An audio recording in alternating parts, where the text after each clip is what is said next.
Lieutenant general retired فیض حمید کو سزا تو ہوگی، لیکن یہ سزا پاکستان تحریک انصاف کے گلے میں پڑتی ہوئی نظر آ رہی ہے۔ پاکستان تحریک انصاف کا موقف ابھی تک یہ ہے جی کہ یہ تو فوج کا اندرونی معاملہ ہے، ہمارا اس سے لینے دینا ہے کوئی نہیں، اور اگر آپ نے سیاسی مداخلت کو معیار بنانا ہے تو پھر وہ مداخلت جو اس وقت ہو رہی ہے ان کے بیان کے مطابق، اور وہ مداخلت جو پہلے ہو چکی ہے تاریخ کے مطابق، ان سب کا احتساب کریں۔ اور اگر آپ نے وہ احتساب نہیں کرنا تو یہ ہماری طرف ملبہ نہ بھیجیں جنرل فیض حمید کا، یہ اندرونی معاملہ تھا، اور جنرل فیض حمید جنرل باجوہ کے ساتھ مل کر چلا رہا تھا نظام، اس میں ہمارا کیا قصور؟ پارٹی کو آپ کیوں بیچ میں گھسیٹ رہے ہیں؟ لیکن معاملہ اتنا سادہ نہیں ہے۔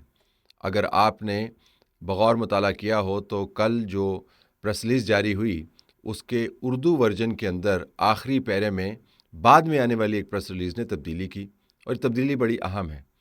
اس تبدیلی کے اندر آپ کو دو الفاظ مزید اضافہ ہوتے ہوئے نظر آ رہے ہیں، ایک لفظ ہے سیاسی اور ایک لفظ ہے جانتے بوجھتے ہوئے، دانستہ۔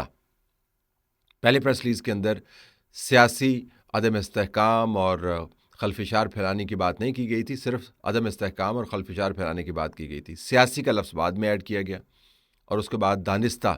ایک تو ہوتا ہے کہ نادانستگی کے اندر آپ کسی کے حکم کی تعمیل کرتے ہوئے کام کریں، ایک ہوتا ہے دانستہ جس سے مراد یہ کہ آپ نے سوچ وچار کر کے کمرے کے اندر بیٹھ کے کاپی پینسل ساتھ رکھی ہوئی ہے، آپ نے باقاعدہ نقشے بنائے ہیں، آپ نے چیزوں کو پلان کیا ہے، آپ نے اس کے لیے وسائل اکٹھے کیے ہیں، آپ نے اپنے ساتھی بنائے ہیں، یہ دانستگی کے اندر آتا ہے۔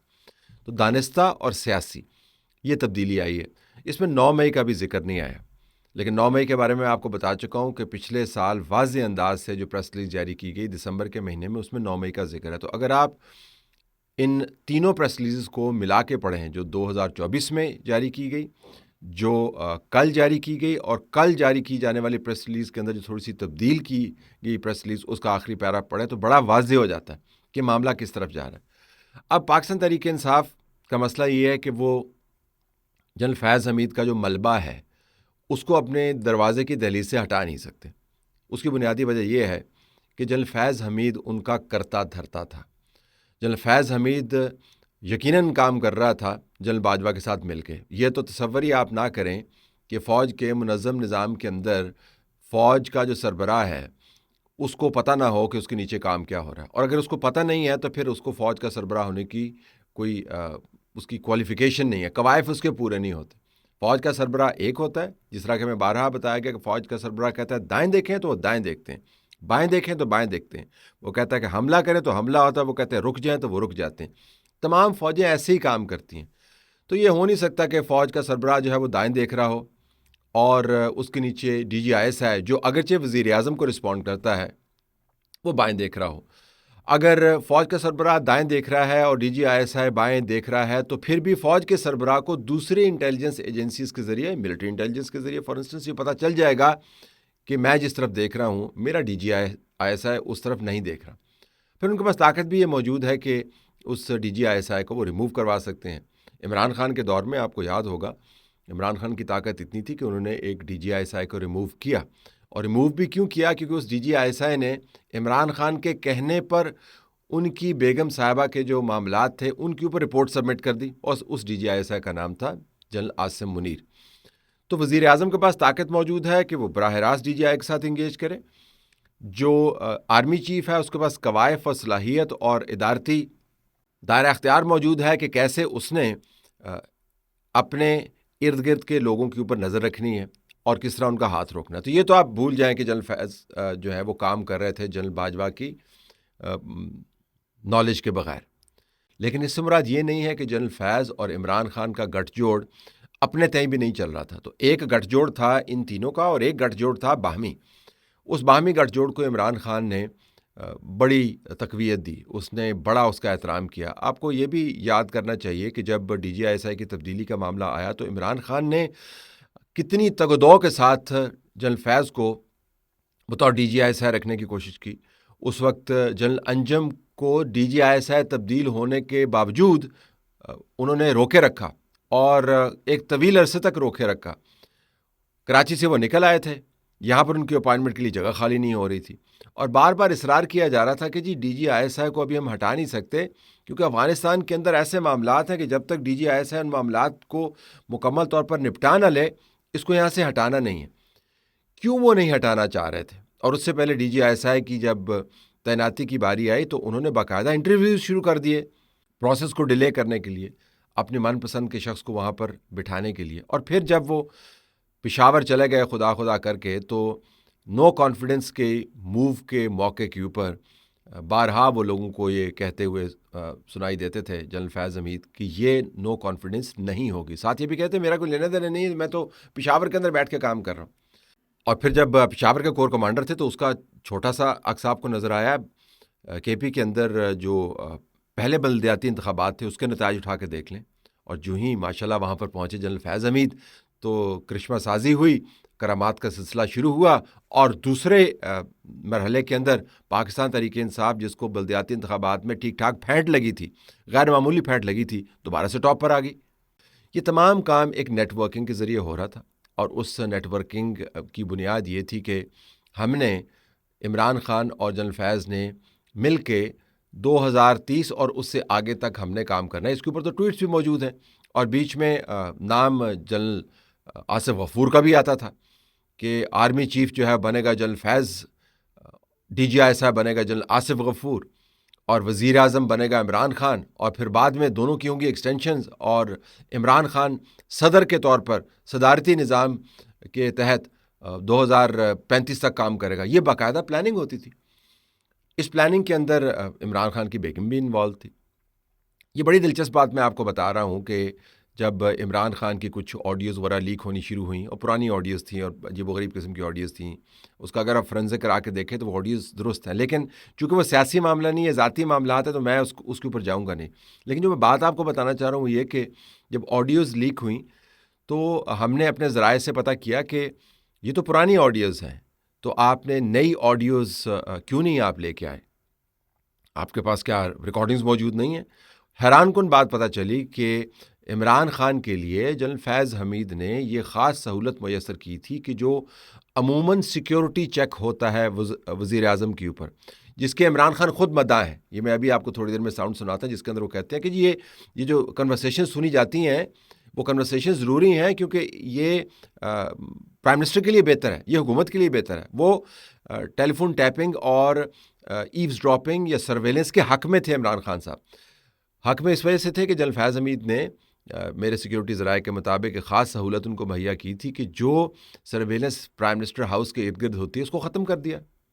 لہٰذا وہ ریکارڈ ہی موجود نہیں ہے. اتنی قربت تھی کہ وہ ریکارڈ ہی موجود نہیں ہے جو ادارے عمران خان کے اپنے بیان کے مطابق وزیر اعظم کے لیے اور حکومت کی بہتری کے لیے عموماً سرویلنس کرتے ہیں کہ کہیں ان کے اوپر انٹیلیجنس دوسری جو ایجنسیز ہیں ان کے سائبر حملے تو نہیں ہو رہے، یہ محفوظ طریقے سے کام کر رہے ہیں وغیرہ وغیرہ. اس کے اندر کوئی مول تو نہیں بیٹھا ہوا ہے. یہ عمران خان کی اپنی توجیحات جو میں آپ کو دے رہا ہوں. فوج کو سب کچھ پتا ہوتا ہے کیونکہ جو ہماری ISI ہے یہ دنیا کی ایک آؤٹ اسٹینڈنگ انٹیلیجنس ایجنسی ہے. تو اب جو میں کرتا ہوں، جو میں ٹیلی فون کرتا ہوں، جو بھی مجھے کانٹیکٹ کرتا ہے، سب کچھ ISI کو پتا ہوتا ہے. اچھا، IB کو بھی پتا ہوتا ہے، ISI کو بھی پتا ہوتا ہے. ویسے ٹیکنیکلی پتا ہونا چاہیے. بالکل. پرائم منسٹر کیا کر رہا ہے اس کے پتا ہونا چاہیے. نہیں، دیکھو منصور یہ یاد رکھو، آج ڈونلڈ ٹرمپ ہو یا جو بائیڈن ہو، یہ جو کریں گے CI کو پتا ہوگا کیونکہ وہ پروٹیکٹ کرنا ہوتا ہے نا. انہوں نے ایجنسی کا یہ بھی کام ہوتا ہے کہ اپنے ملک کے سربراہ کو پروٹیکٹ کریں. جو پروٹیکشن دیں گے تو ظاہر ہے انٹیلیجنس کون کیا کہہ رہا ہے ان کے متعلق، سو ان کو سب کچھ پتا ہوتا ہے. ہم نہیں، دنیا کے اندر جو بھی ملک ہے، تکڑا ملک ہے جن کی انٹیلیجنس ہے، ان کو ہمیشہ اپنے سربراہ کو پروٹیکٹ کرنے کے لیے ہر انفارمیشن پتا ہوتا ہے. اگر انٹیلیجنس ایجنسی آپ کی گفتگو سن رہی ہے، you don't have a problem with that, آپ کے خیال میں ٹھیک ہے؟ صرف ہماری نہیں سن رہی ہوتی، اچھا، اور باہر کی بھی انٹیلیجنس ایجنسی سن نہیں، رہی ٹھیک ہے، ہوتی. ہم تو اپنی بات کر رہے ہیں. نہیں دیکھیں نا، پہلے یہ کلیئر ہو جائے جی. کہ اگر آپ پرائم منسٹر ہیں، میں ایسا کہہ دوں، میرا کام ہے آپ کو پروٹیکٹ کرنا، ہاں، کیونکہ انٹیلیجنس سے پروٹیکشن ہوتی میں یہ ضرور کہوں گا کہ میری باتیں تو مت سنیں خدا کے لیے. میں اگر کوئی کسی سے کوئی اپنی وہ تو دیکھیں نا، ان کو یہ پتا ہوگا کہ کون مجھے پتا ہوگا کون آپ کو کال کر رہا ہے، ٹھیک ہے، کس وجہ سے کر رہا ہے، تو یہ پتا ہوتا ہے. اوکے. تو عمران خان کے لیے جنرل فیض نے یہ سہولت مہیا کی. اور پھر بشرا بی بی اور زلفی بخاری کے ساتھ جو تعلقات تھے وہ تو بہت ہی گہرے تھے. تو ہم نے جب یہ پوچھا کہ اگر وہ سرویلنس ہٹا لی گئی تھی تو ان کو پتہ کیسے چلتا تھا کہ وہاں پہ کیا کام ہو رہا ہے؟ ظاہر ہے ان کو جاننا تو چاہتے ہوں گے کہ وزیر اعظم صاحب جو ہیں وہ بنی گلا کے اندر ان کے معاملات کیا ہیں. تو حیران کن معلومات دی گئیں. نام میں فی الحال نہیں لیتا کیونکہ ان لوگوں کے اوپر آلریڈی عتاب آیا ہوا ہے. تو جو گرا ہوا ہو تو اس کے بارے میں زیادہ بات نہیں کرنی چاہیے. جب بندہ طاقت میں ہوتا ہے تب بات کرنی چاہیے. یہ ویسے میں اپنے بہت سارے دوستوں کے لیے یہ مشورہ بھی دیتا ہوں کہ گرے ہوئے کو ٹھوڈا مارنا بڑا آسان ہے، لیکن جب گرا ہوا طاقت کے اندر ہو تو تب اس کے سامنے بات کرنی چاہیے. تو اس لہٰذا میں ان لوگوں کے نام نہیں لوں گا کیونکہ اس وقت تو زیر تاب ہے. لیکن یہ میں آپ کو بتا سکتا ہوں، انہوں نے کہا جی کہ وہ ساری معلومات جنرل فیض اپنے لیے اکٹھی کرتے تھے 2 لوگوں کے ذریعے، ایک خاتون تھی اور ایک مرد تھا، جو براہ راست عمران خان تک جن کی پہنچ تھی، اور وہ پہنچ کو استعمال کرتے ہوئے جنرل فیض حمید کے لیے وہ معاملات لے کے آتے تھے. اور یہ جو بہت مشہور زمانہ موکل ہے جس کے ذریعے بڑے زبردست کام کیا کرتی تھی بشرا بیگم، یہ کام کہتی تو ہو جاتا تھا، وہ کام کہتی تو ہو جاتا تھا، غیر معمولی قسم کی جو ان کے پاس چھوٹے چھوٹے سیاسی اور انتظامی کرشمے تھے وہ موجود تھے. یہ سب کی سب معلومات جنرل فیض ان تک دیا کرتے تھے، ان کے ذریعے کام کیا کرتے تھے. تو موکل تو ان کا تگڑا تھا، اس میں کوئی شک نہیں ہے، پورا ادارہ ان کے لیے کام کر رہا تھا، یہ پورا نیٹ ورک تھا. تو جب آپ اتنے قریبی انداز سے کام کر رہے ہوں اور پھر اس شخص کو جو آپ کا دست راست بھی ہو اور آپ کی choice who for the army chief, جس کو آپ نے ایکسٹینشنز دینی ہے اور جس کے ذریعے آپ نے اپنے آپ کو 2035 تک بطور وزیر اعظم اور بطور صدر طاقت میں قائم رکھنا ہے، اس کا اگر کورٹ مارشل ہوتا ہے اور اس کو 14 سال سزا ہوتی ہے اور اس کے بعد اس کے اوپر سیاسی اور دانستہ طور پر فساد پھیلانے کے معاملات اس کی دہلیز پر آ کے گرتے ہیں، تو آپ اسے جان نہیں چھڑا سکتے. تو پاکستان تحریک انصاف کی جو نئی قیادت ہے، کے پی کے وزیر اعلیٰ ہیں اور دوسرے لوگ ہیں، ان کو معلوم نہیں ہے کہ بیک اینڈ کے اوپر کیا کیا ہو رہا تھا.